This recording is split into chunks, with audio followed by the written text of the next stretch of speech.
সেই বিশ্বনবী গোটা রাত চলে গেছে, সব ঘুমের ভিতরে আছে। রাসূল কেঁদে কেঁদে সিজদায় পড়ে কাঁদতেন, রুকুতে দাঁড়িয়ে দাঁড়িয়ে কাঁদতেন, কিয়ামুল লাইল করতেন। এমনও রাত চলে গেছে, গোটা রাত আমার নবীজি নামাজ হয়েছে মাত্র 2 রাকাত। লম্বা লম্বা সূরা পড়েছেন, সিজদার ভিতরে ঘন্টার পরে ঘন্টা চলে গেছে। আম্মা জান আয়েশা সিদ্দিকা রাদিয়াল্লাহু তাআলা আনহা একদিন দেখেন নবীজি সিজদা থেকে মাথা ওঠান না, নড়াচড়া করেন না, চিমটি কাটলেন। রাসূল নড়ে উঠলেন, সালাম ফিরে বলছেন, আয়েশা রে চিমটি কাটলা কেন? তিনি বলছেন, হুজুর আমার মন বলছিল আপনি মরে গেলেন নাকি। নড়াচড়া নাই। আমার নবীজি সিজদায় পড়ে পড়ে এত অস্থির চিত্ততা নিয়ে কাঁদতেন, হাউমাউ করে কাঁদতেন। সঙ্গে সঙ্গে আম্মা জান আয়েশা একদিন বলছেন, ইয়া রাসূলুল্লাহ আপনি কাঁদেন কার জন্য? রাসূল বলছেন, আয়েশা রে আমার জন্য কাঁদি না, আমি আমার উম্মতের জন্য কাঁদি। আমার প্রতি নবীর মহব্বত কম না বেশি? আমার চাইতে আমার নবীর মহব্বত আমার চেয়ে আমার দিকে কম না বেশি? বেশি। রাসূল আমাকে বেশি মহব্বত করেন, আমরা অত মহব্বত করি না। আমার নবী যে মহব্বত করেন সেই মহব্বতটা আমাদের অতটুকু হবে না। রাসূল এত মহব্বত করেন আমাকে আপনাকে। আল্লাহু আকবার বলবেন না ভাই? আমার নবীজি একদিন আম্মা জান আয়েশা তাকে বলছেন, ইয়া রাসূলুল্লাহ আপনি আমার জন্য একটু দোয়া করুন। আমার নবীজি দোয়া করছেন, আল্লাহ আমার আয়েশার আগের পরের সমস্ত গুনাহগুলোকে মাফ করে দাও। আম্মা জান আয়েশা খুব খুশি হয়ে গেছেন, হাস্যোজ্জ্বল চেহারা। রাসূল বলছেন, আয়েশা তুমি এত আনন্দিত কেন? কি হয়েছে তোমার? হুজুর আপনি আমার জন্য এত বড় দোয়া করলেন, আমার জীবনে তো কোনো গুনাহ আর নাই, আপনার দোয়া তো আল্লাহর দরবারে মঞ্জুর হয়ে যাবে। আমার নবীজি বলছেন, আয়েশা রে তোমার জন্য আমি যে দোয়াটা করলাম এই দোয়াটা আমি আমার প্রত্যেকটা উম্মতের জন্য সকাল সন্ধ্যা করে থাকি। জোরে বলেন সুবহানাল্লাহ। আমার নবী আমার জন্য কত দিওয়ানা, আর আমি আমার নবীর জন্য কি করলাম? এই তো মাত্র 1 মাস হয়নি মনে হয়, আল্লাহ পাক আমাকে যাওয়ার তৌফিক দিয়েছিলেন। সপরিবারে আমার 5 ছেলে মেয়ে সহ আমার পরিবার সহ আমি গিয়েছিলাম। মদিনা থেকে যখন আমি চলে আসতেছিলাম, আমার সফর শেষ, ব্যাগটা হাতে নিয়েছি, এয়ারপোর্টে আসবো। আল্লাহি আপনাদেরকে শোনানোর জন্য বলছিলাম, মনে হচ্ছে আমার কত আপনজনকে যেন আমি রেখে যাচ্ছি। আমার সারা জীবনের একটা দোয়া আমি আল্লাহর কাছে প্রায় বলি, আল্লাহ জন্ম দিয়েছো বাংলাদেশে, মূর্তি যখন হবে আল্লাহ মরতে তো হবেই, মরণটা তুমি আমার জীবনের চাইতে প্রিয় নবীর শহরে মৃত্যুটা দিও আমাকে। যেদিন মৃত্যু হবে তার আগ দিয়ে আমাকে মদিনায় নিয়ে যাবে আল্লাহ। এই দোয়াটা আমি প্রায় আল্লাহর কাছে করি। সম্মানিত ভাইয়েরা, রাসূল খুব ভালোবাসেন আমাকে, খুব খুব আমাদেরকে প্রচুর মহব্বত করেন। আমার নবী যে সেই দিন সবাই বলবে নাফসি নাফসি, আমার নবী বলবেন উম্মতি উম্মতি, আমার উম্মতকে না ছাড়া আমি জান্নাত যাব না, উম্মতকে নিয়ে আমি জান্নাতে যেতে চাই। সেই রাসূলকে মহব্বত করার কি দরকার আছে ভাই? আসতে বলবেন না, আছে। মহব্বত করতে হবে। এক সাহাবী ঈমান এনেছেন, মক্কা এবং মদিনার ঠিক মাঝখান বরাবর বাড়ি। জন্মের পূর্বে বাপ চলে গেছে, মারা গেছে, এতিম, চাচার কাছে মানুষ হয়েছে, চাচা তাকে আদর করে অনেক সম্পত্তি লিখেও দিয়েছে। ভাতিজা, ভাইটা মারা গেছে, ভাতিজা করছে কি কালেমা পড়ে মুসলমান হয়ে গেছে। চাচার কানে সংবাদ গেল, ভাতিজা শুনলাম তুমি নাকি আমাদের ধর্ম ছেড়ে দিয়া মুহাম্মদের ধর্ম গ্রহণ করছো। এটা কি মুহাম্মদের ধর্ম না আল্লাহ? বলতেছে, চাচা মুহাম্মদের না তো, এটা আল্লাহর দিন, এটা আমি ইসলাম কবুল করে নিয়েছি। চাচা তো তেলে বেগুনে খেপে গেছে, তেলে বেগুনে জ্বলে ওঠে। এবার বলছে, ভাতিজা ছোট থেকে বড় করেছি, এত কষ্ট করে তোমাকে বড় করলাম, তুমি এমনটা আচরণ করবে এটা আমার জানা ছিল না। তুমি কি জানো এই ঈমান টানার কারণে তোমার কি ক্ষতি হতে পারে? কি ক্ষতি হবে চাচা? সমস্ত সম্পত্তিগুলো আমি তোমার কাছ থেকে জোর করে নিয়ে নেব। মুস্কি হাসি মেরে বলছেন, চাচা জোর করে নেওয়ার দরকার নাই, ঈমানের বিনিময়ে সব সম্পত্তি আমি আপনাকে এমনি দিয়ে দিলাম। দেখছেন ঈমানের কাছে সম্পদ কত তুচ্ছ, সব দিয়ে দিলেন। চাচার রাগ কমল না, খেপে গিয়ে তাকে থাপ্পড় মেরে জামাটা টান মেরে ছেড়ে ফেলে জামাটা খুলে নিল। এবার পরনের লুঙ্গিটাও জোর করে খুলে নিয়া উলঙ্গ করে ঘাড় ধাক্কা দিয়ে ঘর থেকে বের করে দিল। উলঙ্গ দেহ নিয়া মার দরজায় গিয়ে নক করে বলছে, মা দরজাটা খুলো। দরজা খোলা হলো। এবার বলছে, মা আমার দিকে তাকাইও না, ঈমান এনেছি। আমার চাচা আমার লুঙ্গিটা পর্যন্ত নিয়ে নিয়েছে, আমার কিচ্ছু নাই গায়ে। মা দেখো তো ঘরের মধ্যে কোনো চাদর আছে নাকি, কোনো কাপড় আছে নাকি। এক খণ্ড চাদর তাকে দেওয়া হলো। এক খণ্ড চাদর দিয়ে কোনো মতো তার সতরটা ঢাকলেন। এবার বলছেন, মা পৃথিবীর কোনো দরবার ভালো লাগে না, আমার শ্রেষ্ঠ দরবার হলো আমার নবীর দরবার। চলে গেলাম নবীর কাছে। প্রচন্ড শীতকাল, সেই সময় ঠান্ডার সময়, শুধুমাত্র গোটা দেহে এক খণ্ড সতর ঢাকার জন্য চাদরটা ছিল। কোনো মতো সেই চাদরটা দিয়ে সতরটা ঢেকে মদিনা পর্যন্ত চলে গেলেন। মদিনায় সে আমার নবীজি ঘরের দরজায় গিয়ে করাঘাত করলেন। দরজা খুলে গেল। আমার রাসূল দেখছেন থরথর করে কাঁপতেছে, কাঁপনে উঠেছে, এত ঠান্ডা, গায়ে কোনো কাপড় চোপড় নাই, কিচ্ছু জিজ্ঞাসা করলেন না। ভিতরে ঢুকলেন। ভিতরে ঢুকে তিনি নিজের গায়ের সবচেয়ে ভালো পছন্দের যে দুটো জুব্বা তিনি হাতের মধ্যে নিয়ে বাইরে বের হয়ে এসে বললেন, যুবক, আল্লাহর গোলাম, আগে জুব্বাটা পড়ো। পড়ায় দিলেন। এরপরে বললেন, কি সমস্যা হয়েছে বলো। বিস্তারিত খুললেন, বিস্তারিত বললেন। রাসূল বলছেন, ও আমার সাহাবী, তোমার চাচা তোমাকে বস্ত্রহীন করেছে, আর আমি আমার গায়ের জুব্বা তোমারে দিয়ে দিলাম। খুব খুশি হয়ে গেলেন। রাসূল বলছেন, আব্দুল্লাহ, তুমি আমার কাছে কিছু চাও নাকি? হ্যাঁ, আমি আপনার কাছে একটু দোয়া চাই, আপনি আমার জন্য দোয়া করুন। আমার নবীজি দোয়া করে দিচ্ছেন, আল্লাহ, আমার আব্দুল্লাহর জন্য কাফের বেঈমানদের জন্য আমার আব্দুল্লাহর রক্তকে, জানমালকে তুমি আল্লাহ হারাম করে দাও। দোয়াটা উল্টা মনে হলো। বলছেন, ইয়া রাসূলুল্লাহ, এমন দোয়া করলে তো কাফের মুশরিকরা আমাকে কখনো মারতে পারবে না, আমি শহীদ হব না। আমার জীবনের মূল আকাঙ্ক্ষা হলো আমি শহীদ হয়ে যাব। কাফের মুশরিকরা না মারতে পারলে আমি শহীদ হব কেমনে? আমার নবীজি বললেন, ও আব্দুল্লাহ, তুমি চিন্তা করো না। ওয়াইম্মা তাআলা ফিরাশিহি, কোন ব্যক্তির মরণ যদি বিছানায় হয়ে থাকে, শাহাদাতের তামান্না যদি থাকে, শহীদ তামান্না যদি থাকে, আল্লাহ পাক তাকে বিছানায় মৃত্যুবরণ হলেও আল্লাহ পাক তাকে শহীদের দরজা দিয়ে দেন। চলে গেলেন সাহাবী। আমার নবীর ঘরের সঙ্গী একটা এরিয়া এখনো সাইনিং করা আছে। আসহাবে সফর সদস্য মণ্ডলী সেই জায়গায় থাকতেন। তাদের খাবার দাবার ছিল না, তাদের রান্না বান্না হতো না। যতটুকু হাদিয়া তোহফা আসতো রাসূল মিলে সবাইকে নিয়ে খেতেন। সেই জায়গায় তাকে আশ্রয় দেওয়া হলো। আমার নবীজি তাকে সেই জায়গায় রাখলেন। দুদিন পরে সাহাবায়ে কেরাম এসে রিপোর্ট করলেন, ইয়া রাসূলুল্লাহ, এমন একজন নতুন সাহাবী আমাদের মাঝে আসছে। সেই সাহাবীটা এত জোরে কোরআন পড়ে আমাদের ডিস্টার্ব হয়, আপনি যদি বলে দিতেন কোরআনটা একটু আস্তে করে তেলাওয়াত করুক। কে? আব্দুল্লাহ। নবীজি কেঁদে কেঁদে বলছেন, সাহাবীরা, আমার আব্দুল্লাহর তেলাওয়াতে বাধা দিও না। আমার আব্দুল্লাহ তেলাওয়াত জোরে জোরে করে, সাহাবী আপ্লুত হয়ে জোরে জোরে তেলাওয়াত করে, কারণ আমার আব্দুল্লাহ ঈমান আনতে গিয়ে ঈমানের বিনিময়ে গোটা দুনিয়ার সব কিছু বিক্রি করে সেই ঈমানটাকে টিকে রেখেছে। জোরে বলে সুবহানাল্লাহ। দুনিয়ার সব বিক্রি করে ঈমানটা সে টিকে রেখেছে। সফল হওয়ার জন্য এক নাম্বার কি লাগবে ভাই বলেন তো? মদিনার মসজিদ থেকে আমার নবীজি রাজনীতির কলকাঠি নড়াতেন। আমার নবীজির মসজিদের সামনে যে অংশটুকু আমরা দেখি একটু বাঁকা করে রাখে না, বলেন? বাঁকা করে রাখে, এটার নাম হলো মেহরাব। এটার নাম কি বলেন? মেহরাব। মেহরাব মানে হলো অস্ত্রাগার।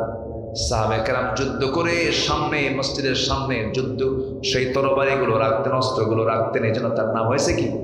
মেহরাব। আমার নবীজি 12.5 লক্ষ বর্গ মাইল রাষ্ট্র পরিচালনা করেছেন মসজিদ থেকে।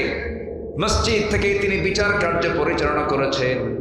আমার নবীজি শুধু মসজিদের ইমাম ছিলেন না, তিনি একজন 12 লক্ষ বর্গ মাইলের একজন রাষ্ট্রপ্রধানও ছিলেন। জোরে কোন সুবহানাল্লাহ। আমার নবীজি করলেন কি? যুদ্ধের ডাক চলে এলো, সাহাবায়ে কেরামকে নিয়ে তিনি জিহাদে ঝাঁপিয়ে পড়লেন, অভিযানে বের হলেন। অভিযান শেষ হওয়ার পথে সেই অভিযানে এই আব্দুল্লাহ অংশগ্রহণ করেছিলেন, যে আব্দুল্লাহ সব বেঁচে থিয়ে চলে আসছে ইমানের কাছে। ইমান রক্ষা করেছেন, ইমান রক্ষা করে সব বিক্রি করে দিয়েছেন ইমানের বিনিময়ে। সে আব্দুল্লাহকে নিয়ে যুদ্ধে চলে গেলেন। যুদ্ধ শেষ হয়ে গেছে, অভিযান শেষে আমার নবী রওনা করলেন। প্রতিমধ্যে আমার নবীর কাছে রিপোর্ট আসলো, হুজুর আপনার সেই প্রিয় সাহাবী আব্দুল্লাহ খুব অসুস্থ। রাসূল বলছেন সেবা করো, খেদমত করো, নার্সিং করো। 3 দিন পর সংবাদ চলে এলো, হুজুর আমরা অনেক চেষ্টা করলাম, বাঁচলো না, মরে গেছে। আমার নবীজির চোখে পানি টলমল করছে। রাসূল বলছেন আব্দুল্লাহর জানাজার আয়োজন করো, আব্দুল্লাহর জানাজার নামাজ কেউ পড়াবে না, আমি রাসূল নিজে তার জানাজার দায়িত্ব কাঁধে নিয়ে নিলাম। সাহাবায়ে কেরাম জানাজায় দাঁড়ায় গেছে। আমার নবীজি লাশ সামনে রেখে রাসূল নিজে জানাজার দায়িত্ব গ্রহণ করলেন, জানাজা পড়ায় দিলেন। এরপরে বলছেন সাহাবীরা, আমার আব্দুল্লাহর কবরটা তোমরা কোথায় খনন করেছো, কোথায় লাশ দাফন করবো? ওই যে 2 পাহাড়ের চিপায়, 2 পাহাড়ের ঠিক মাঝখানে। আমার নবীজি বললেন তোমরা আমাকে ওই কবরের সামনে নিয়ে যাও। তাকে কবরের সামনে নিয়ে যাওয়া হলো। নবীজি কাঁদতেছেন আর বলছেন সাহাবীরা, আমার আব্দুল্লাহর কবরে আজকে কাউকে নামতে দেব না, আমি রাসূল নিজে কবরে নেমে আমার আব্দুল্লাহকে কবরে শোয়া দেব। আমার নবীজি কবরে আগে নামলেন। কবরে নামার পরে হাত 2টা আগায় দিলেন আর বলছেন আমার আবু বকর কোথায়, আমার ডানে নামো, আমার ওমর কোথায়, আমার বামে নামো। কবরে মোট 3 জন নেমে আছেন। হাতটা বাড়ায় দিলেন। আব্দুল্লাহর লাশটা আমার নবীজি ধরলেন মাঝখান বরাবর। বলছেন আবু বকর মাথা ধরো, ওমর পাটা ধরো, শোয়া দিলেন। বুকের উপরে হাত রেখে বলছেন আরশের মালিক আল্লাহ, এখন পর্যন্ত আমি আব্দুল্লাহর উপরে আমি রাসূল সন্তুষ্ট আছি। আমার খুব প্রিয় সাহাবী, আল্লাহ তুমি আমার আব্দুল্লাহর আগের পরে সব কিছুকে মাফ করে দাও, এমন করে দোয়া করছিলেন। পাশে দাঁড়িয়ে থাকা একজন সাহাবী সাদ ইবনে আবি ওয়াক্কাস রাদিয়াল্লাহু তাআলা আনহু, তিনি চিৎকার মেরে বলছেন ও আল্লাহ, আমি জীবিত সাদ ইবনে আবি ওয়াক্কাস এখানে না দাঁড়িয়ে থেকে যদি আজকে জীবিত মানুষ না হয়ে যদি ওই কবরের বাসিন্দা হতাম, আমার জীবনটা বড় ধন্য হয়ে যেত। কারণ যে কবরে পৃথিবীর সেরা 3 জন মানুষ দাফন করার জন্য নেমেছেন। জোরে বলে আল্লাহু আকবার। জীবনটা সুন্দর করে সাজিয়ে ফেলবো আমরা ঈমান দিয়ে। কি দিয়ে বলেন? কি দিয়ে? কি দিয়ে? ঈমান দিয়ে। ঈমানকে নষ্ট করা যাবে না। ঈমানের যত্ন আমরা নেব। ঈমানকে আমরা সুন্দর করে যত্নশীল করে তুলব। ঈমানকে মজবুত করে রাখবো। আমার ঈমান ধ্বংসকারী শিরিকের কাছে যাব না, বিদআতের কাছে যাব না, কুফরের কাছে যাব না। সন্তান হয় না, বলবো কার কাছে? আসতে বলবেন না, কার কাছে? মাজারে গিয়ে সেজদা দেয় এমন লোক আছে না নাই বলেন? আচ্ছা, হয়তো এলাকায় কম থাকতে পারে। হ্যাঁ, এলাকায় কম তো আমরা বুঝি, এলাকায় খুব বেশি নাই মনে হয় না? হ্যাঁ, নাই বললেই চলে, ভালো। মাজারের একটা প্রবণতা চট্টগ্রামের দিকে একটু আছে, সিলেটের দিকে একটু আছে। কিছু কইলে মান্যত, ছাগল দেয়, গরু দেয়, কুত্তা দেয় কিনা জানি না, এই হচ্ছে অবস্থা। আচ্ছা বলেন তো, মৃত মানুষের কি ছাগল খাওয়া লাগে? কার দরকার, মরা মানুষের না জীবিত মানুষের? প্রতিবেশী একটা বিধবা আছে, একটা ছাগল কিনে দেন, উপকার হবে। ওই মাজারে পড়ে থাকে কিছু হাইব্রিড জাতের মোষওয়ালা কিছু গাছারি আছে না, বলেন তো আছে না? সে মোষগুলো কি গায়ে কিচ্ছু নাই, কিন্তু মোষ আছে 2.5 ইঞ্চি মোটা, হাইব্রিড জাতের মোষ।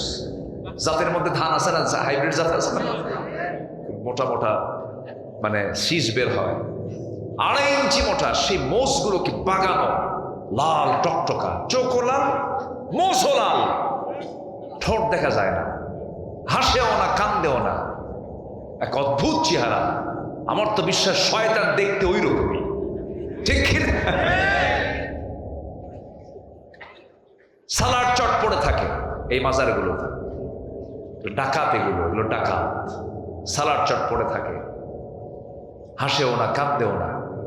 আমি গাবতলি দিয়ে আমি আসতেছিলাম মানিকগঞ্জে মাহফিল বহুদিন আগে। তো গাবতলির ফুটপাত দিয়ে এক এরকম সালাড চটালা এক পাগল, এগুলো পাগল না কিন্তু ভান ধরছে, বুঝলেন? ভান 1.5 হাত লাঠির পেটন খেলে সব সোজা হয়ে যাবে। হাঁটতেছে, পিছন থেকে কিছু পাগল বলে, যাচ্ছে আর বলতে বাবা, ও বাবা, ওর বাপ নাই বাড়িতে, বাপ এই অন্যজনের বাপকে বাপ বলে, বাবা ও বাবা, বাচ্চা দিবা? ও কি বাচ্চা দেওয়ার মহাজন? বাচ্চা খেয়ে দিবে, বাচ্চা খেয়ে দিবেন আল্লাহ।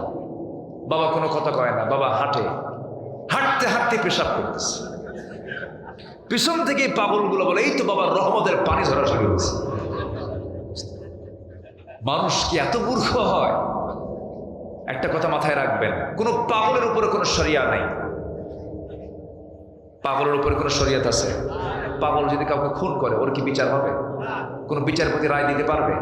পাগল, পাগল ঘুমন্ত ব্যক্তি আর শিশু, শিশু, পাগল এবং ঘুমন্ত ব্যক্তির উপরে কোনো শরিয়াত নাই, কোনো হুকুম কার্যকর হবে না।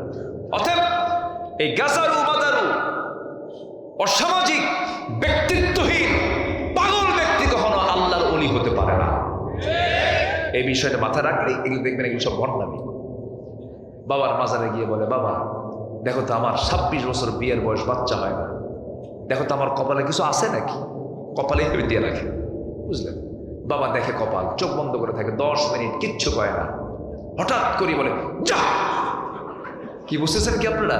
মানে কিচ্ছু না, পুরো ভণ্ড।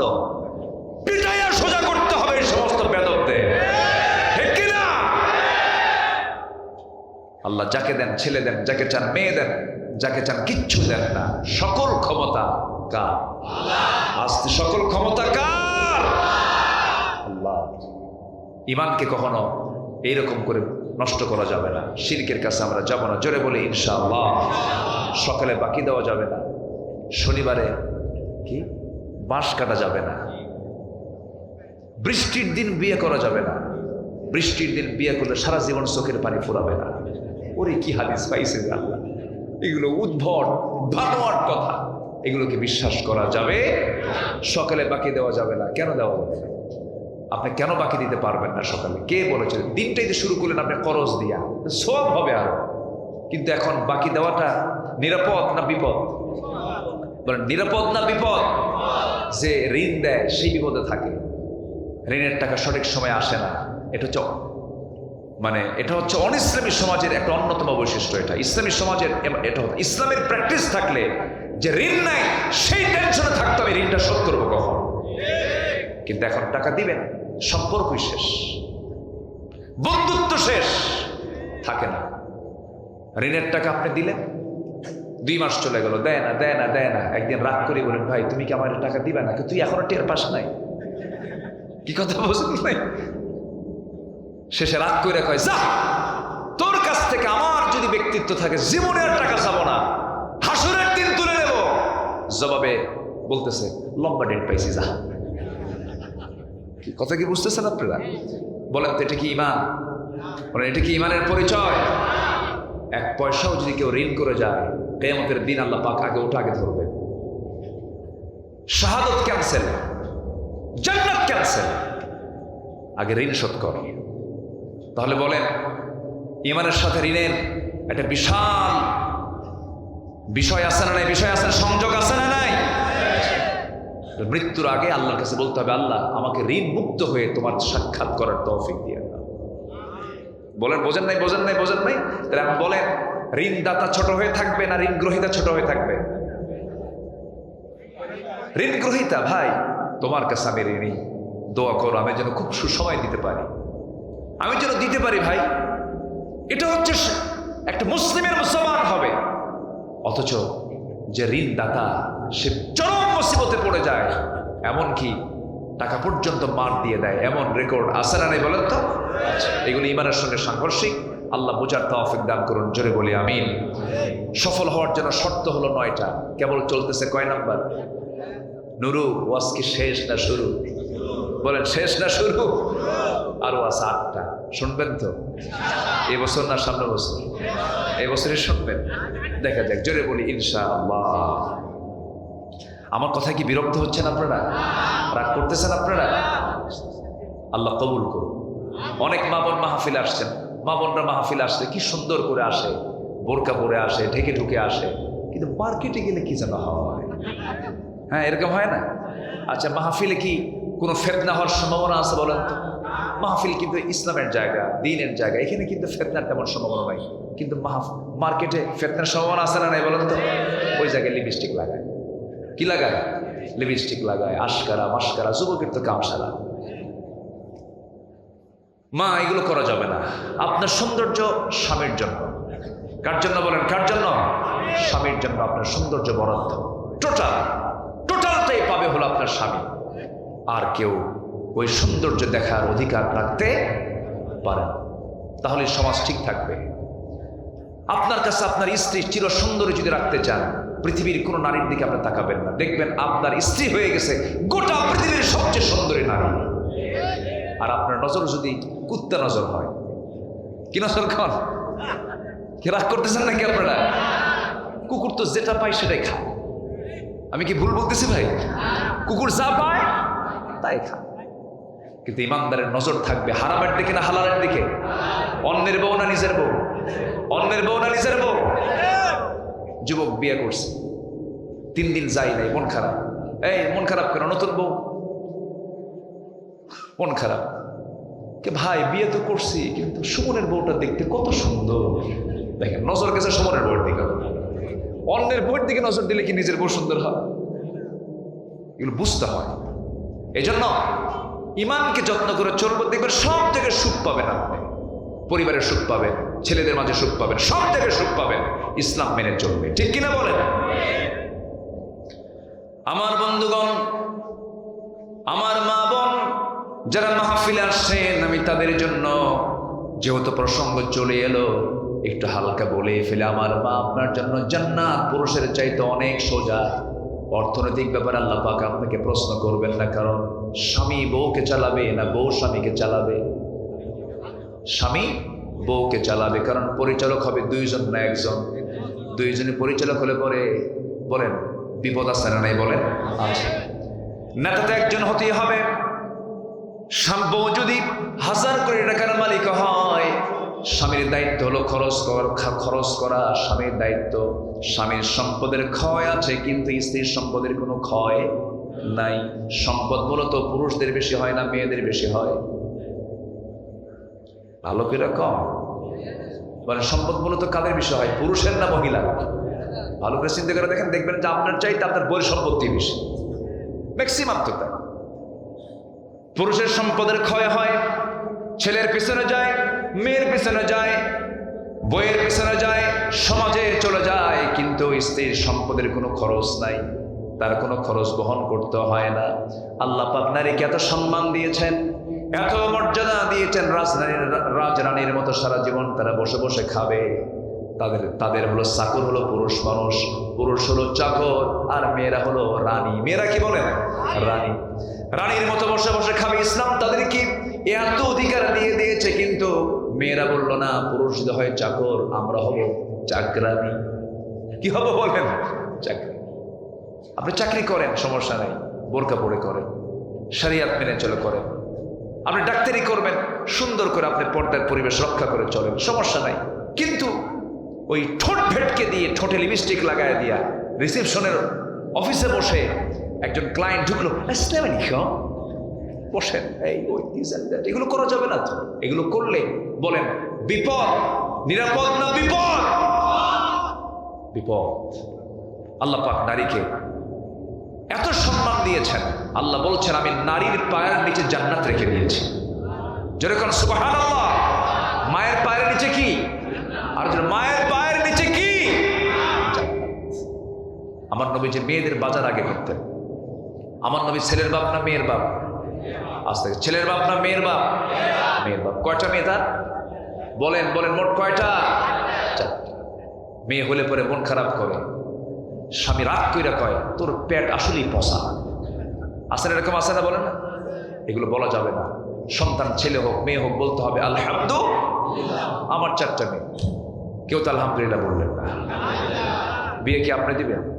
তো টেনশন করেন কেন? জোরে বলেন আলহামদুলিল্লাহ। 4টা মেয়ে। আমার নবী যে মেয়েদের পক্ষে কথা বলেছেন, মেয়ে হওয়া ভালো, মেয়ের বাপ হওয়া ভালো, মেয়ের মর্যাদা বেশি, কিন্তু মেয়েটাকে পর্দার মধ্যে রাখবেন। আপনি জানেন আপনার মেয়ে আপনাকে জাহান্নামে নিয়ে যাবে, এটা পর্দায় রাখবেন, শাসন করবেন, সুন্দর দেখে মোবাইল কিনে দিবেন বিয়ের আগে। ঠাকুরগা কি বলে, চুয়াডাঙ্গা মাহফিল, খাইতে বসছি রাত্রের বেলা, এক মুরব্বী এসে বলতেছে, হুজুর আমার মেয়েটার জন্য দোয়া করবেন, মেয়েটাকে বিয়ে দিয়েছে ঠাকুরগা। এত দূর কেন? কোথায় চুয়াডাঙ্গা, কোথায় ঠাকুরগা? বললাম যে এত বড় দূরে, এত দূরে বিয়ে দিলেন, ঘটককে? হুজুর মোবাইল। কি বুঝতেছেন? বাচ্চার হাতে আর চাকু দিয়েছেন আর আপেল দিয়েছেন, 2 বছর বাচ্চা। ও কি আপেল কাটবে না হাত কাটবে? হাত কাটবে। সময় আছে, টাইম আছে, সে টাইম বুঝে, ইমান বুঝে, তার অবস্থা বুঝে হাতে দিবেন। মোবাইল আমি হারাম করছি না, মোবাইল তার ব্যবহার করা জায়েজ যে মোবাইলকে কন্ট্রোল করতে পারবে, আর যাকে মোবাইল নিজেই কন্ট্রোল করে ও তো শেষ। ও কি শেষ? আমার মা, আপনি অনেক দামি, আপনি অনেক সম্মানী। আপনার জন্য 4টা কাজ: 5 ওয়াক্ত নামাজ, রমজান মাসে রোজা, স্বামীর সুন্দর করে আনুগত্য করা। নাম্বার 4 হলো সতীত্বের হেফাজত করা, পর্দায় থাকা। চাচাতো ভাই, খালাতো ভাই, মামাতো ভাই, দুলা ভাই, দেবর, ভাসুর, তাদের সঙ্গে দেখা না করা। বোরকা পরলেই কিন্তু পর্দা হয় না। পর্দার বিধান হলো এই যে কাছের মানুষগুলো আছে যাদের সঙ্গে বিয়ে জায়েজ, তাদের সঙ্গে দেখা করা যাবে না। খালা আসবে সমস্যা নাই, কিন্তু খালার সঙ্গে যে বোন থাকবে সেই বোনের সঙ্গে দেখা করা জায়েজ নাই। খালাকে দেখা করা জায়েজ, খালাকে দেখা জায়েজ, খালা মায়ের মতো, ফুফু মায়ের মতো, ফুফুর সঙ্গে দেখা করা জায়েজ আছে, কিন্তু ফুফুতো বোনের সঙ্গে দেখা করা জায়েজ নাই। পর্দার বিষয়গুলো মেনটেন করতে হবে। শুধু খালার বাসায় আসে, শুধু বলে খালাম্মা আসসালামু আলাইকুম, খালাম্মা আসসালামু আলাইকুম, ঘন ঘন সালাম দেয়। বোন আছে যে, তাহলে সালামের মতলব ভালো, এগুলো খেয়াল করতে হবে। দুলাভাই হোন্ডায় চড়া যাবে না। 1000বার দুলাভাই বলুক, শালিকার উচিত দুলাভাই থেকে দূরে থাকা, কারণ বেড়াই তো ক্ষেত খায়। কি আসতে কোন কেন? বেড়া ক্ষেত খায়।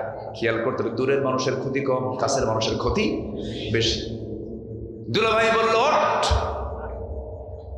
এই সুইট ওঠ। সুইটি বলবে না, আমি উঠবো না। আপনি আমার বড় বোনের হাজবেন্ড, আপনার হোন্ডা আমার চলা যাবে না, আপনি আমার বোনকে নিয়ে ঘুরুন, চলুন। জোর করে তুলতেছে, ওঠ, তুই আমার শালি হোস। দুলাভাই কইছে, এখন উঠতেছে, কিন্তু ভাবতেছে ভাইয়ের সঙ্গে, দুলাভাইয়ের সঙ্গে গাটা লাগলে কেমন হয়।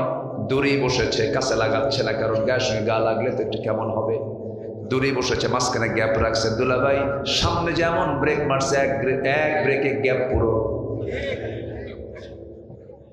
গ্যাপ পূরণ করার সুযোগ দেওয়া যাবে না, চিমটি কাটার সুযোগ দেওয়া যাবে না। জেনা এইভাবে ছড়িয়ে পড়ে, গুনাহ এইভাবেই ছড়িয়ে পড়ে। যেখানে গুনাহ, যেখানে জেনা আছে সেখানেই মদ আছে, মদ আছে যেখানে গুনাহ, জেনা আছে সেখানে জেনা আছে, যেখানে খুন আছে সেখানে। ঠিক কি না? একটা পাপের সঙ্গে আরেকটা পাপ জড়িত, একটা পাপের সঙ্গে আরেকটা পাপ কি জড়িত। এই 4টা কাজ আমার মায়েরা করবেন, সিকিউর থাকবেন, সম্মান পাবেন, মর্যাদা পাবেন, সব জায়গায় আপনার দামটা হয়ে যাবে। আমার রাসূল বলেছেন, 4টা কাজ করবে যে নারী, তার জন্য 8টা জান্নাতের দরজা তার সামনে খোলা থাকবে। জোরে বলেন সুবহানাল্লাহ। সফল হওয়ার জন্য শর্ত হলো 8টা। 1 নাম্বার শর্ত হলো ঈমান আনবো, নেক আমল করব। নাম্বার 2 হলো পরিশুদ্ধতা, তাজকিয়াতুন নফস, নফসের শুদ্ধতা। আল্লাহ পাক বাহিরে দেখবেন না, ভিতরটা দেখবেন। বলেন বাহির না ভিতর? বাহির না ভিতর? ভিতর। ভিতরটা আল্লাহ রাব্বুল আলামিন দেখবেন।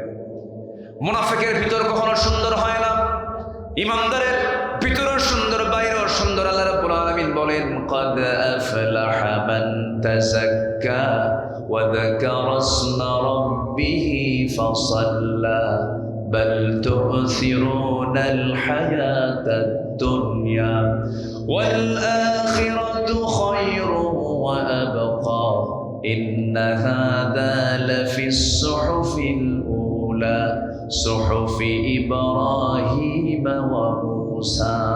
জোরে বলুন আল্লাহু আকবার। কোন বান্দা সফল, কোন বান্দা সাকসেস, কোন বান্দা সফল? সেই বান্দাই সফল যে ব্যক্তি তার নফসকে শুদ্ধ করতে পেরেছে। ইন্নাল্লাহা লা ইয়ানজুরু ইলা সুওয়ারিকুম, আল্লাহ তোমাদের চেহারা দেখবেন না, ওয়ালা ইলা আজসামিকুম, তোমাদের দেহ দেখবেন না, তোমাদের গড়ন দেখবেন না। আল্লাহ তোমাদের দেখবেন তোমাদের অন্তরের খবরটা কি, অন্তরটা ঠিক রাখতে পেরেছো নাকি। এই জন্য আমরা অন্তরটাকে পরিশুদ্ধ করব, জোরে বলি ইনশাআল্লাহ। অন্তরের রোগ আছে না নাই? অন্তরের রোগ আছে না নাই? হিংসা কি কি একটা বলেন তো? রোগ। লোভ একটা রোগ, অহংকার একটা মারাত্মক রোগ। এই মনের এই রোগগুলোকে আমার শরীর থেকে, আমার মন থেকে ঝাড়িয়ে ফেলতে হবে। মানুষকে এড়িয়ে চলা, মানুষকে অবজ্ঞা করে, এটা একটা রোগ। ওয়ালা তুসাইর খাদ্দাকা লিন-নাসি ওয়ালা তামশি ফিল আরদি মারহা ইন্নাকা লান তাখরিকাল আরদা ওয়া লান তাবলুগাল জিবালা তুলা। জোরে বলুন আল্লাহু আকবার। মানুষকে এড়িয়ে কথা বলবেন না, মানুষকে আন্ডার এস্টিমেট করবেন না। গরিব মানুষ রিক্সা চালায়, আমি প্রায় লক্ষ্য করে দেখি ঢাকা শহরে রিক্সাওয়ালাদেরকে থাপ্পড় মারে। কিছু আছে বেয়াদব, আছে না? এরকম আছে না? আছে না? বেচারা কম বোঝে, কম জানে, ভাড়া একটু হয়তো বেশি চাইছে, থাপ্পড় মেরে ফেললো, আন্ডার এস্টিমেট করে ফেলেন। আপনার সামনে আপনার বাড়িতে কোনো ফকির চলে এসেছে, ফকিরকে বেশি আপনি প্রশ্ন করার দরকার নেই। আপনার সামনে তো আসছি, সে এত প্রশ্ন করেন কেন? এই তুমি যে ভিক্ষা করো, নামাজ পড়ো? আচ্ছা, ভিক্ষার শর্ত কি নামাজ পড়ো? হ্যাঁ, তুমি কি নামাজ পড়ো নাকি? হ্যাঁ পড়ি। কয় ওয়াক্ত? 6 ওয়াক্ত। তুমি কি দোয়া কুনুত পারো? দেখেন তো, দোয়া কুনুত কি সহজ দোয়া বলেন? এত শর্ত জুড়ায় দিবেন কেন? কোন সাইল আপনার সামনে আসছে, কোন ফকির আপনার সামনে আসছে, কোনো তর্ক বিতর্ক করা যাবে না। পারলে বলবেন এই যে নাও দিলাম, না পারলে বলবেন মাফ করো, আমি পারলাম না। ওই বান্দাটাও আল্লাহর বান্দা, ওই ফকিরটাও কিন্তু আল্লাহর বান্দা। সে আদম সন্তান, কাউকে অবজ্ঞা করা যাবে না।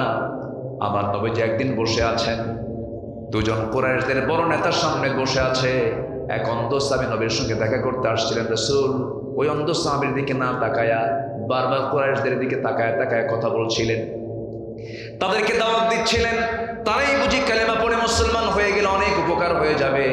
আল্লাহর পক্ষ থেকে আয়াত নাযিল হলো, আবাসা ওয়া তাওয়াল্লা আন জাআহুল আ'মা ওয়া মা ইউদরিকা লাআল্লাহু ইয়াসাক্কা। ওই অন্ধ লোকটা আপনার সামনে চলে এলো। ওই কুরাইশদের নেতার চাইতে আমার কাছে অন্ধ লোকটাই বেশি দামি, কারণ তার মধ্যে ঈমান আছে। যেরকম সুবহানাল্লাহ। এই জন্য আমার বন্ধুগণ, এই জন্য আমার প্রিয় ভাইয়েরা, কোনো মানুষকে আমরা এড়িয়ে যাব না। আমার নবীজি সবাইকে দাম দিতেন, ছোট বড়, কালো ধলা সবার মূল্য রাসূলের কাছে সমান ছিল। ছোট্ট ছোট্ট বাচ্চারা নবীর সামনে এসে বসে পড়ত, নবীজি তাদের সঙ্গে খেলতেন। আমার স্ত্রীদের মাঝে যখন যেতেন স্বামী হয়ে যেতেন, বাচ্চাদের মাঝে যখন যেতেন বাবা হয়ে যেতেন। আবার যখন তিনি সাহাবীদের মাঝে যেতেন তখন তিনি বন্ধু হয়ে যেতেন। যুদ্ধের সময় যেতেন তিনি যোদ্ধা হয়ে যেতেন। বিচারপতির চেয়ারে বসতেন, বিচারপতি হয়ে যেতেন। নামাজের মুসল্লায় দাঁড়াতেন, নামাজের ইমাম হয়ে যেতেন। জোরে বলুন সুবহানাল্লাহ। কি ছিলেন না তিনি? আমার নবীজি একদিন এরকম বয়ান করছিলেন, হঠাৎ করে এক যুবক বসার জায়গা পায় না, বসার কোনো স্পেস পাচ্ছে না। রাসূল আলোচনা বন্ধ করে বলছেন, যুবক বসার জায়গা পাচ্ছ না কেন? আমার নবীজি নিজের গায়ের চাদরটা তার দিকে নিক্ষেপ করে বললেন, এই যে চাদর দিলাম, চাদরটার উপরে তুমি বসো। যেরকম সুবহানাল্লাহ। বিশ্ব নেতা তিনি, তার কাছ থেকে বহু শিক্ষা আছে আমাদের জন্য।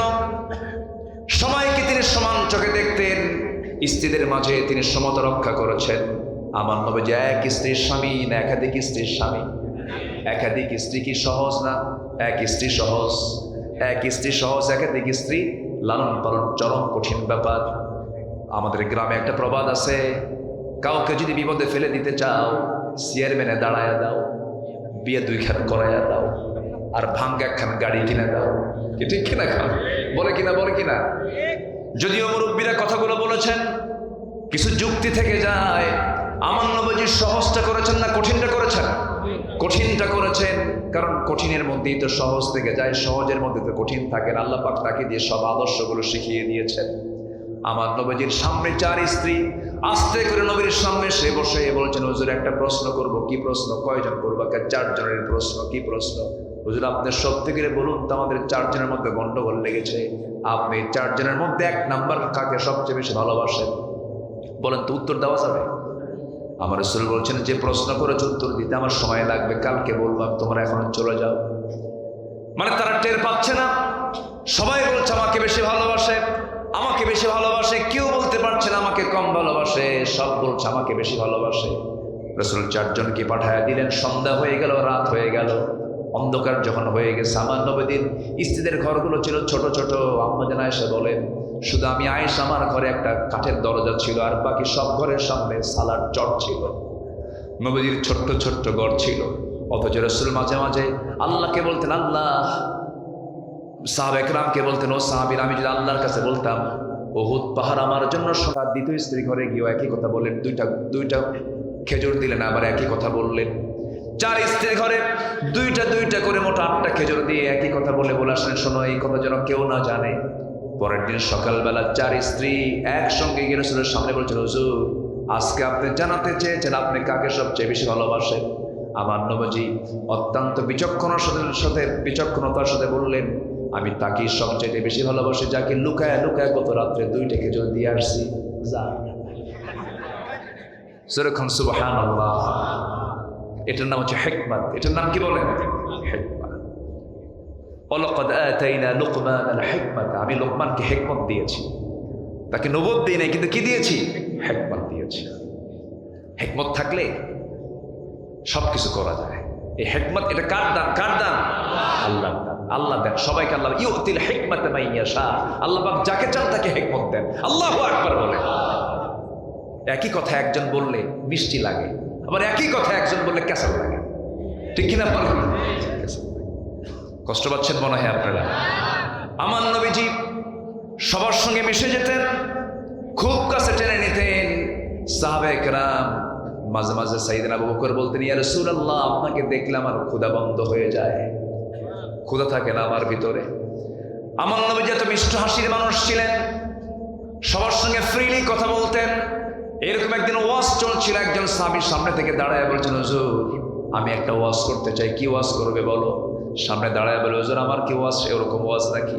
জাহেলি যুগে একটা মূর্তির আমি পূজা করতাম, একটা দেবতাকে খুব মহব্বত করতাম, কাছে টানতাম, বুকে নিতাম, ঘাড়ে নিতাম, কোথাও গেলে খুব সর্বোচ্চ সম্মানটুকু দিয়ে তাকে সাথে নিয়ে চলে যেতাম, সৌভাগ্যের প্রতীক মনে করতাম। কিন্তু হঠাৎ করে একদিন হলো কি দূরে যাব, হঠাৎ করে প্রকৃতির চাপ আসলো, পেশাবের চাপ আসলো। আমি রাখবো কোথায় আমার দেবতা? উঁচু একটা জায়গায় রেখে দিলাম, টিলার উপরে রেখে দিলাম, আড়ালে চলে গেলাম। শৌচ কার্য সম্পূর্ণ করে এসে দেখি আমার সেই দেবতার আপাদ মস্তক মাথা থেকে পা পর্যন্ত ভেজা পানি। ভাবলাম রহমতের পানি। জিহবাতে একটা চাটন মারলাম, দেখি আমতা আমতা গন্ধ। সামনের দিকে তাকায় দেখি কুত্তা লেজ গুটাইয়া যায়। ভাবলাম তো কুত্তাই কাম সারছে। সাহাবে কেরাম হাসে। আমার নবীজি মুস্কি মুস্কি আসলেন। রাসূল বললেন, ও সাহাবী, এরপরে কি করলা বলো? আমার নবীজি আবার ডিপলি শুনতেছেন, হুজুর, এমন রাগ উঠলো, এত সারা জীবন তোর পূজা করলাম, তোর এত সম্মান করলাম, তুই তোর নিজের অস্তিত্ব রক্ষা করতে পারিস না। আমি আমার হাতে তুলে এত জোড়া সার মারলাম, ভেঙে চুরে চুরমার করে দিয়া আপনার কাছে আমি এমন রবের সন্ধান পেয়েছি যে রব গোটা আসমান এবং জমিনের রব, আল্লাহ রাব্বুল আলামিন। জোরকাল সুবহানাল্লাহ। নবীজি সবার সঙ্গে এরকম করে মিশে মিশে কথা বলতেন।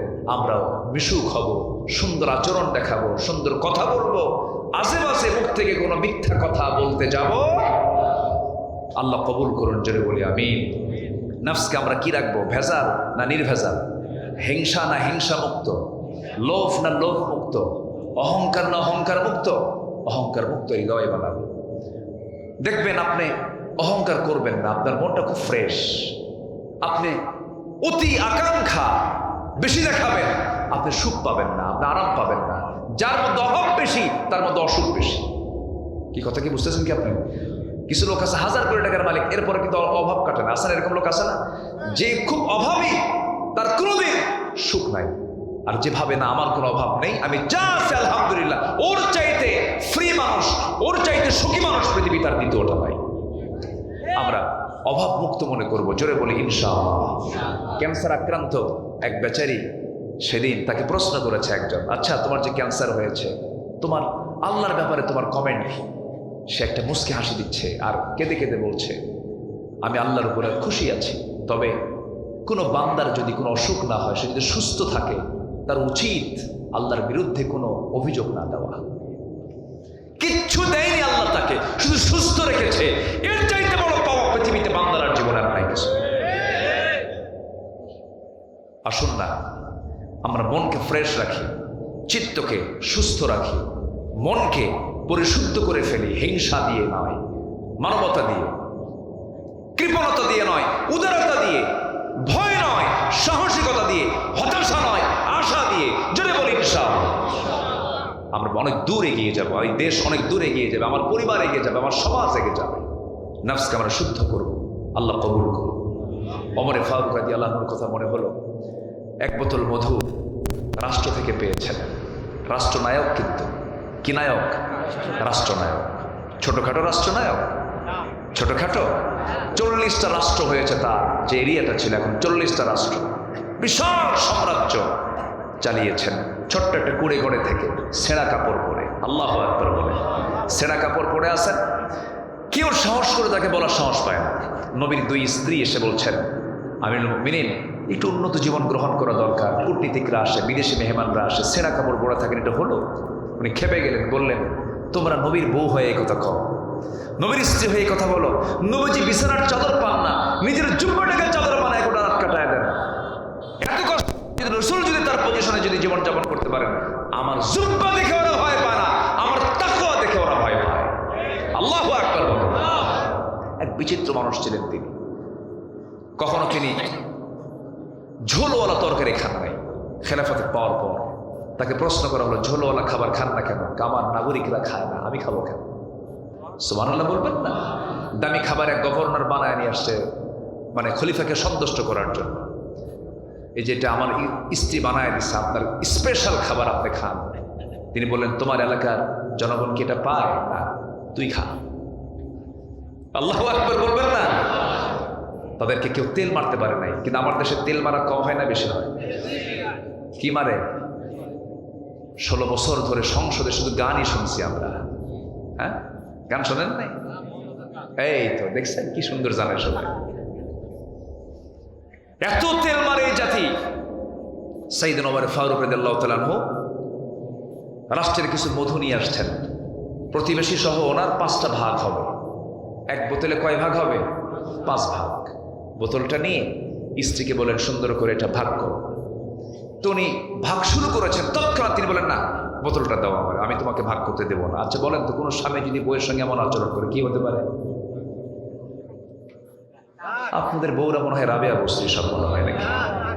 লাগবে লাগবে লাগবে, সেই দিনটাই শেষ। কিন্তু উপায় নাই। মেয়েরা একটু কোনো কিছু মাইন্ড যদি একবার করে, ওই মাইন্ড শুরুতে লাগে 3 দিন পর্যন্ত লাগে, কিনা বলেন? আল্লাহ পাক ওইরকম করে বানাইছে তাদেরকে। তারা অতি আবেগী হয়, একটু অভিমানী হয়। আবার যদি প্রশংসা করেন খুব খুশি হয়। বউটা যদি কালো হয়, আপনি বলে ফেলবেন, তুমি আমার চোখে এত সুন্দর, পৃথিবীতে আর দ্বিতীয়টা নাই, খুব খুশি, খুশি করবেন।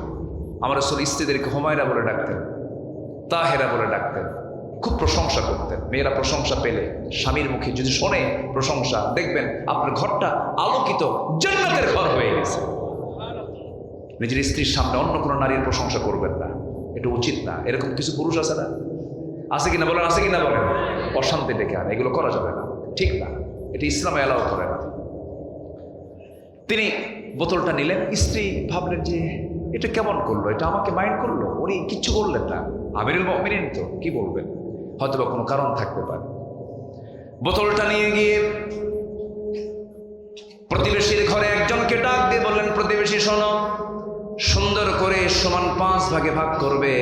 একটা ভাগ আমাকে দিয়ে, বাকি 4 ভাগ তোমার প্রতিবেশীরা ভাগ করে নিয়ে নিবা, সমান ভাগ করবা। তার অংশটুকু তিনি নিয়ে স্ত্রীর সামনে এসে বলছে, স্ত্রী, আমি তোমাকে দারুণ ভালোবাসি, আমি রাষ্ট্র চালাই, তুমি আমার পরিবার চালাও। পরিবার যদি না চালাতে আমি রাষ্ট্র চালাতে পারতাম না।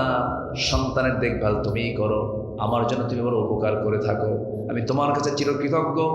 আমি তোমাকে সন্দেহ করে তোমার কাছ থেকে আমি মধুর বোতল নেই নাই, আমি তোমাকে ভাগ করতে দেই নাই কম বেশি করার জন্য, এটার জন্য নয়।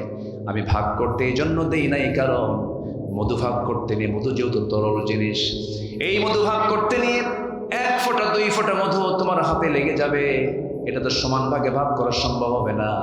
এই যে আমাদের অংশে 1 ফোঁটা 2 ফোঁটা মধু বেশি এসে যাবে, এতটুকু চাই নাই মনে করে মধু ভাগের দায়িত্ব আমি অন্যের কাঁধে চাপায়া দিয়েছি। যেরকম সুবহানাল্লাহ। এটার নাম হলো নফসের শুদ্ধতা। এটার নাম কি? নফসের শুদ্ধতা। কি মানুষ তারা ছিলেন, কি চিন্তা নিয়ে তারা চলতেন। তারা ভাবতেন এখন আছি, কিছুক্ষণ পর চলে যাব, যে কোনো সময় দুনিয়া থেকে বিদায় নিয়ে নেব। এই তো কয়েকদিন আগে মদিনায় ঘুরে আসলাম, নবীর কবরটা জিয়ারা করে আসলাম।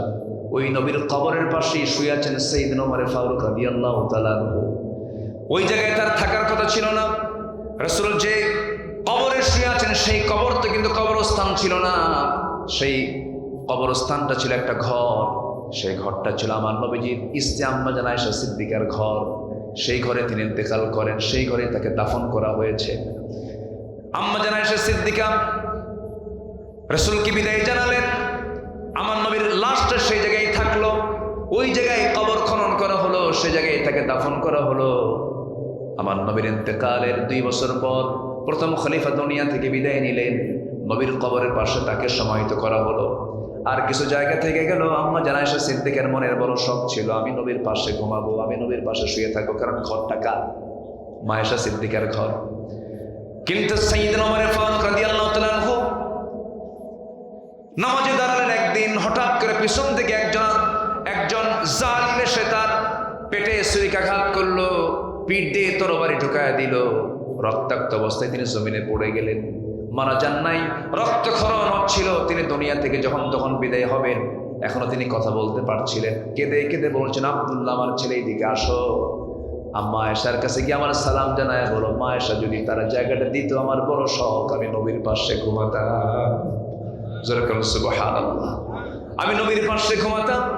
আমি রাসূলকে খুব বেশি মহব্বত করে, দেখো তো আয়েশা আমাকে জায়গাটা দেয় নাকি। ছেলে চলে গেছে, সালাম জানায় বলতেছেন, আব্বা আমাকে পাঠালেন, এমন করে আবদার করছেন, কি করা যায়, আপনি কি দিতে পারবেন নাকি? আম্মা জান আয়েশা সিদ্দিকা কেঁদে কেঁদে বলছেন, ও আল্লাহ, আমার চোখে ওমরের চাইতে ভালো মানুষ আমি চোখে পাই না। যে ওমরের ব্যাপারে রাসূল বলেছেন, নবুয়তের দরজাও যদি খোলা থাকতো, আমার পরে নবী হওয়ার যোগ্যতা রাখতো, লাকানা ওমর, আমার ওমর নবী হয়ে যেত। এত একজন দামি মানুষ, আমিরুল মুমিনিন, খলিফাতুল মুসলিম ওমরের মতো মানুষ আমার কাছে একটা জিনিসের আবদার করেছে, আমি কেমন করে তাকে না শব্দ বলি? আমি আমার জায়গা, আমি আমার ওমরের জন্য দান করে দিলাম। নবীর কবরের সাথে, নবীর সাথে কয়জন শুয়ে আছেন বলেন? কয়জন কয়জন কয়জন? আর বাকি সব জান্নাতুল বাকিতে, বাকিল গারকাত, বাকি গোরস্থানে সবাই শুয়ে আছে। 10,000 সাহাবী সেই কবরস্থানে শুয়ে আছেন। আমার নবীজি 2জন সাহাবীকে নিয়ে শুয়ে আছেন। একজন হচ্ছেন সাইয়েদনা আবু বকর, সাইয়েদনা ওমর ফারুক রাদিয়াল্লাহু তাআলা আনহু।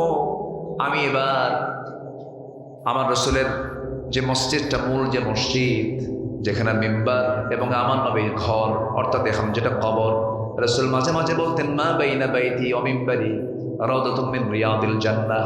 আমার ঘর এবং আমার ওই মিম্বার মাঝখানের যে অংশটুকু আছে, এটা হলো জান্নাতের টুকরা, জান্নাতের টুকরা। অনলাইনে সিগন্যাল পেলাম, জান্নাত রিয়াজুল জান্নাতে ঢোকার জন্য পারমিশন নিতে হয়। পারমিশন নিয়ে ভিতরে ঢুকে গেলাম। ভিতরে ঢুকেই পিছনে বসে আছে, সময় তো বেশিক্ষণ পাওয়া যায় না, 10 মিনিট পার হলেই টান মেরে বের করে দেয়। ভিতরে ঢুকেই দেখি আমার দেশের কিছু ভাই সেখানে চাকরি করে, প্রবাসী ভাই, বাঙালি ভাই, বাংলাদেশের মানুষ, ইন্ডিয়ার কিছু দেখলাম, কলকাতার কিছু দেখলাম।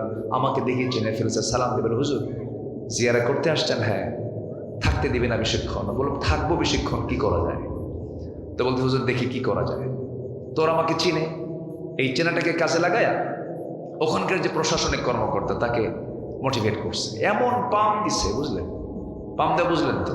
এমন বলছে আমার ব্যাপারে, আমি যা না তার সে উল্টা করছে। মানে এমন ভাবে বলছে, ওই প্রশাসনিক কর্মকর্তা সে নিজে চলে এসে আমার হাতটা ধরে একদম প্রথম কাতারে বসায় আছে।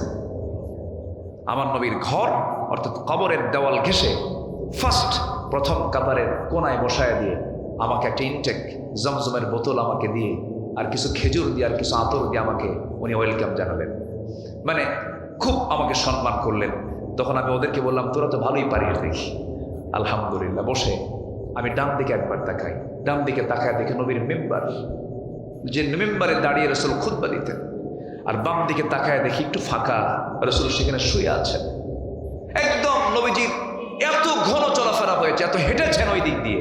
মেম্বার ঘর, মেম্বার ঘর, ফজর, জোহর, আসর, মাগরিব, এশা কতবার তিনি হেঁটেছেন, চলেছেন। আমি আমার ভাবনার জগতে চলে গেলাম। পাশে রাসূল শোয়া, রাসূলকে সালাম দিচ্ছে, আসসালাতু ওয়াসসালামু আলাইকা ইয়া রাসূলুল্লাহ। আমার নবীজি নিজে বলেছেন যে আমাকে স্বপ্নে দেখে, সে সত্যি আমাকে স্বপ্নে দেখে। আমরা স্বপ্নেতে বহু কিছু দেখি ভাই, রাসূলকে স্বপ্নে দেখা কি অসম্ভব না সম্ভব? বলেন তো, অসম্ভব না সম্ভব? সম্ভব। বেশি করে দরুদ পড়বো, জোরে বলি ইনশাআল্লাহ। বুকে হাত দিয়ে বলবো, আব্দুল্লাহ, আব্দুর রহমান, আব্দুর রহিম, সত্যি করে বলো তো তোমার জীবনের চাইতে তুমি রাসূলকে কি বেশি ভালোবাসতে পেরেছ? বারবার জিজ্ঞাসা করবেন, দিনে কয়েকবার বলবেন, তুমি কি ভালোবাসতে পেরেছো? তোমার জীবনের চাইতে রাসূলকে বেশি মহব্বত করতে পেরেছো তো? বারবার বলবেন। আপনার মন যখন আপনি বলবে, হ্যাঁ আমার জীবনের চাইতে আমি রাসূলকে বেশি ভালোবাসি, আল্লাহর কসম ওই বান্দা জান্নাতি। সুবহানাল্লাহ বলে। আমরা কি চিন্তা করি, কি চিন্তা লালন করি, আর কি চিন্তা করা দরকার। আসুন না সকল মোহাব্বত এক নাম্বার উজাড় করে দেব। কার জন্য? আসতে বলবেন না, কার জন্য? নাম্বার 2 হচ্ছে মুহাম্মদ সাল্লাল্লাহু আলাইহি ওয়াসাল্লাম। আল্লাহ কবুল করুন, জোরে বলি আমিন। 5 ওয়াক্ত নামাজ কেউ ছাড়বেন? 5 ওয়াক্ত নামাজ কে পড়বেন? একটু হাত তুলে দেখেন দেখি, জোরে বলি ইয়া আল্লাহ ইয়া রহমান। আমাদেরকে 5 ওয়াক্ত সালাত আদায় করা তৌফিক তুমি আল্লাহ দিয়া দাও। জোরে বলি আমিন, আরো জোরে আমিন। কষ্ট দিয়ে ফেললাম, কষ্ট দিয়ে ফেললাম। নামাজ পড়লে কার লাভ? আল্লাহ, আল্লাহ লাভ না, নিজের লাভ। আল্লাহ তো দিবেন আমাকে আপনাকে। আপনি নামাজ না পড়লেও যা হবে, আল্লাহ না পড়লেও তাই হবে, কিন্তু আল্লাহ পাক নারাজ হবেন। আল্লাহ পাক কি হবেন? নারাজ হবেন। নাম্বার 3 হলো সফল হওয়ার জন্য সত্যবাদী হওয়া, জিহ্বাকে নিয়ন্ত্রণ করা। যার জিহ্বা নিয়ন্ত্রণ থাকবে তার জন্য জান্নাত নিয়ন্ত্রণ থাকবে, জান্নাত সে পেয়ে যাবে। আমার বন্ধুগণ, অনেক লম্বা লম্বা কথা ছিল, সময় তো অল্প। নাম্বার 4 হলো তাকওয়া অর্জন করা, বেঁচে থাকা হারাম কাজ থেকে নিজেকে নিবৃত রাখা। নাম্বার 6 হলো ধৈর্যশীল হওয়া। ধৈর্য আছে যার, সফলতা আছে তার। ব্যবসায় আগে ব্যবসা দরকার না, ধৈর্য দরকার। বলেন কি দরকার? আগে বিয়ে দরকার না, আগে দরকার না, ধৈর্য আগে দরকার।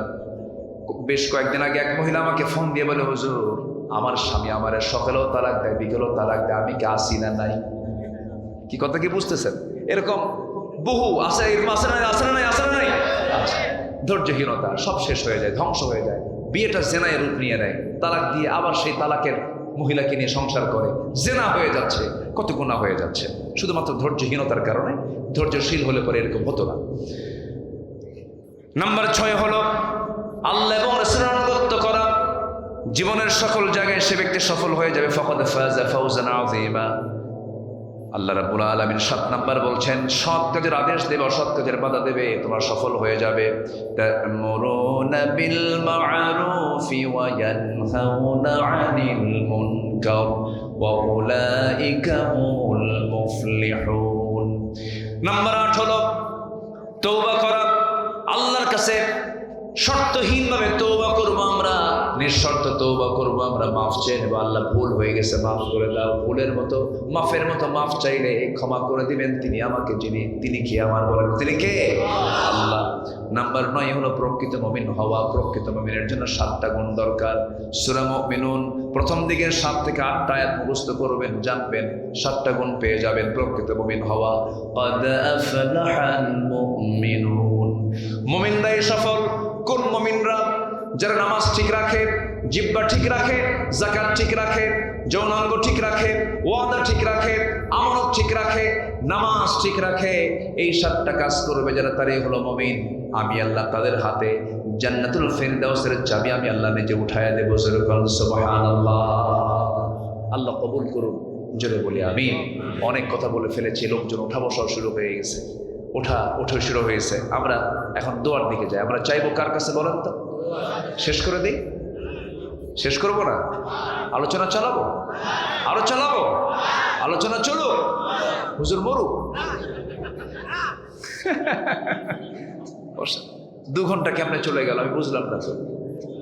কেমনে যেন চলে গেল। যাই হোক, আল্লাহ কবুল করুন। আল্লাহ আমাদের সকলের সম্পর্ক আল্লাহ পাক হাসর পর্যন্ত গড়ায় দেন। জোরে বলি আমিন। সবার বাড়িতে সন্তান আছে কিনা বলেন? স্কুলে যাওয়া আগে না নামাজ পড়া আগে? বলেন বলেন বলেন বলেন। স্কুলে যাওয়া আগে না নামাজ পড়া আগে? সব পড়া আগে না কোরআন পড়া আগে? কোরআন পড়া আগে। এগুলো মাথায় রাখবে। পরিবার জান্নাতের টুকরা হয়ে যাবে। বাড়ি শুরু হবে কোরআন তেলাওয়াত দিয়ে। বাড়ি শুরু হবে কি দিয়ে? কোরআন তেলাওয়াত দিয়ে, ওযু দিয়ে, নামাজ দিয়ে। আল্লাহ কবুল করুন। জোরে বলি আমিন। ছেলে সন্তানগুলোকে মাদ্রাসায় দিবেন। আগে মাদ্রাসা, এখন তো অনেক সুন্দর সুন্দর পদ্ধতি চলে আসছে। মাদ্রাসায় পড়ে ডাক্তার হয়, মাদ্রাসায় পড়ে ইঞ্জিনিয়ার হয়, মাদ্রাসায় পড়ে সামরিক কর্মকর্তা হচ্ছে, বিসিএস ক্যাডার হচ্ছে। এই যে ডাকসুর যে ভিপি, মাদ্রাসার ছাত্র। তো এরকম করে নেতৃত্ব তৈরি করার জন্য, সব নেতৃত্ব তৈরি করার জন্য কোরআনের বিকল্প নেই। কোরআনওয়ালা বানাবো আমরা। জোরে বলি ইনশাআল্লাহ। জি, সন্তানদেরকে মাদ্রাসায় দিবেন। আমি নিজেও মাদ্রাসা গড়েছি। মাদ্রাসায় আমি কিছু নাগরিক তৈরি করার প্ল্যান নিয়েছি, নিজস্ব কিছু প্রতিষ্ঠান গড়ে তুলেছি। দোয়া করবেন আল্লাহ যেন শিক্ষার সাথে থেকে শিক্ষার সেবা দেওয়ার তৌফিক আল্লাহ পাক আমাকে যেন দান করেন। জোরে বলি আল্লাহুম্মা আমিন। যে যেখানে আছেন বসুন, আমরা এখন আল্লাহর কাছে যাব, আল্লাহর কাছে প্রার্থনা করব।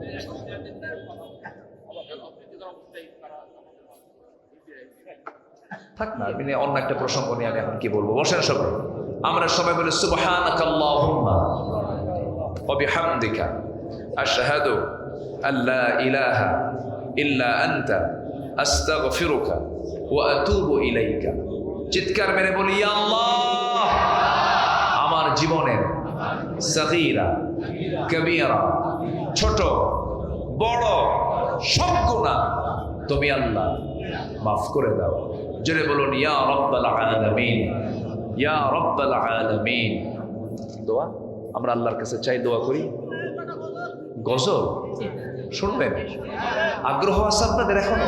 এখন আগ্রহ আছে? প্রাণের অধিক বেশি যার নাম রাহমাতাল লিল আলামিন। প্রাণের অধিক বেশি যার দাম রাহমাতাল লিল আলামিন। জানো কি তোমরা তাহার নাম রাহমাতাল লিল আলামিন। সবাই বলে সাল্লাল্লাহু আলাইহি সাল্লাম। বসে পড়েন, দোয়া হবে তো, অনেকে চলে যাচ্ছে, আমরা আল্লাহর কাছে দোয়া করি। সবাই একটু বসেন। না এলাকায় দোয়া হয় না নাকি? দোয়া হয় না? বসেন। আল্লাহুম্মা আমিন। ربنا ظلمنا أنفسنا وإن لم تغفر لنا